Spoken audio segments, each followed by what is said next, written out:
When you have hair loss, it can be such a scary and deceivingly lonely place. But you know what? You're not alone. You are here with me.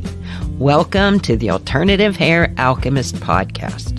Hi, I'm Deborah Heim. I am a certified alternative hair specialist, a wig boutique owner, and wig wearer myself due to alopecia. And this is my Tell It Like It Is take on all things alternative hair.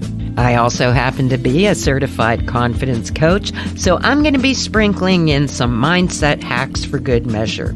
So take a deep breath, sit back and relax, and listen to my favorite ways and my best advice on how I help others and help myself to rock that alternative hair. We're going to drop that shame and stigma. What is that about anyway? Now, let's do this.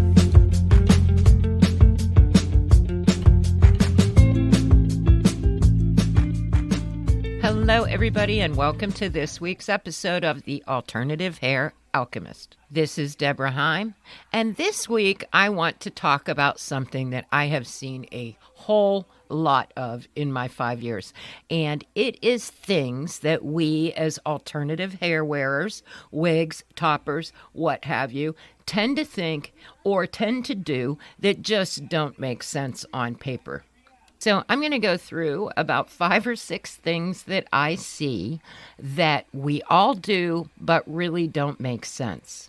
And the reason I mention this is because a lot of times whatever causes hair loss has a stressful component.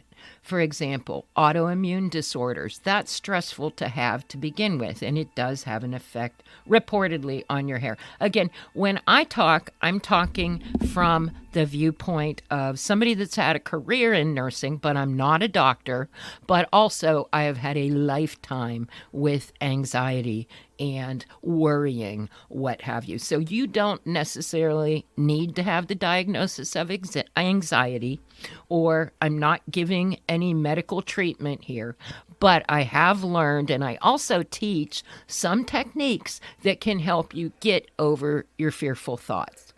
And I think we can all agree that there is a lot of fear when it comes, at least in the beginning, of wearing alternative hair. I mean, heck, I still, after 18, 20 years, I still have fear in the morning sometimes, or if I change styles or colors. And that is not to discourage you. That's just to tell you, keeping it real. I doubt there is anyone, even the most experienced wig wearers, that can say they've never had a fearful thought, although most people don't admit it. I'm just one of the few people that is willing to admit it because I think I'm not alone, and I think some of the things I can teach you can help you. And once you get past a good deal of the fears, your whole world is open. And that leads me to my first thing that I see that doesn't really make a whole lot of sense at all. And this is the whole worrying about color thing. Now, women in real life change their hair color so frequently nowadays, but when it comes to alternative hair, if something is even like a shade or two different, it can cause a lot of fear. And I know I have in the past, and I see a lot of people making much more a bigger deal of it than it's worth. I mean, at least in my shop, if you're working with me, then I can kind of talk you through some of these thoughts. But I think if somebody were at home and they were, choosing wigs from either the internet or what have you, there's probably a lot of limiting of choices just because of the fear. As far as color for a first venture into a wig or topper, usually I suggest the closest to what you have now because that's the easiest transition. But often in my shop, when someone's lost their hair for quite a while and then they quit coloring it or whatever, I ask, well, what color is your hair naturally? Because they want it to look natural and they can't even remember, so there right away. There are many things that are going to look good on you. It doesn't necessarily, have to be as hard as we make it. So if you can get over fear of color changes, that might get you a bargain every now and then, because sometimes there will be a style that you want to wear and your regular color isn't available. So using some of the techniques I'm going to tell you before I wrap it up, you might be able to, stretch yourself. And then once you get into the freedom of not overthinking your choices, you're really going to start to enjoy alternative hair. Next thing I see that doesn't always make sense is somebody will come in thinking they want a wig in a style that they used to wear years ago. And they'll usually show me pictures or whatever of the great time in their life when their hair looked a certain way. And that's great, because any picture is helpful to me, because when I talk to you, I get a vibe for your personality. And also by looking at pictures, I know what's available in the natural looking wigs. And sometimes what you have in your head when you come through the door, or what you have pictured, in a past picture, it isn't totally possible to get there in a natural looking wig. Because if you're choosing from the picture, you can find a wig that looks like just about anything with all kind of colors. The problem is you can't see the fiber, you can't see the color distribution, and you can't see if it fits your head and looks good on you. So sometimes if you have access to somebody that knows what they're doing, for me to recommend styles that are going to look good on you, it's great when you're open to that. And that's one of the advantages of working with me, because one of the things I also see that I just thought of that doesn't always make total sense is people think that alternative hair is something that you can do on your own.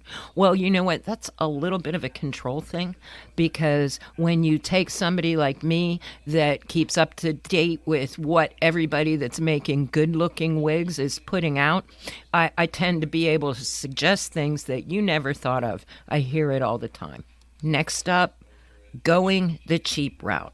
Now, while I get it, because we're always, as women, always concerned about doing more for others than ourselves, there came a point in time where I realized that trying to get the $50 and $60 wigs that would end up in my closet just doesn't make sense. And the other thing that doesn't make sense is that people, when they do get a really good wig, because my relatives are included in this group and somebody asks them about it, they will minimize what they spent on that wig, because it's kind of like a source of shame or what have you, because you're supposed to be able to do it cheaper. But again, that gets back to mindset and feeling worthy of spending on yourself. Women with great hair that go to the salon pay a lot of money every 3 months, to get cut, color, and tip. So, it just goes to saying, yes, you can get a good wig very cheap, but more often than not, at least if you come to my shop, you do get what you pay for. And people always want to know why I look so good. It's because I pick the best wigs out there. And I'm not saying to just hand a whole lot of money to anybody, but please consider yourself worthy of getting the hair that you want, instead of trying to live with something because it was cheaper. Next thing, why are extensions okay, but alternative hair is not?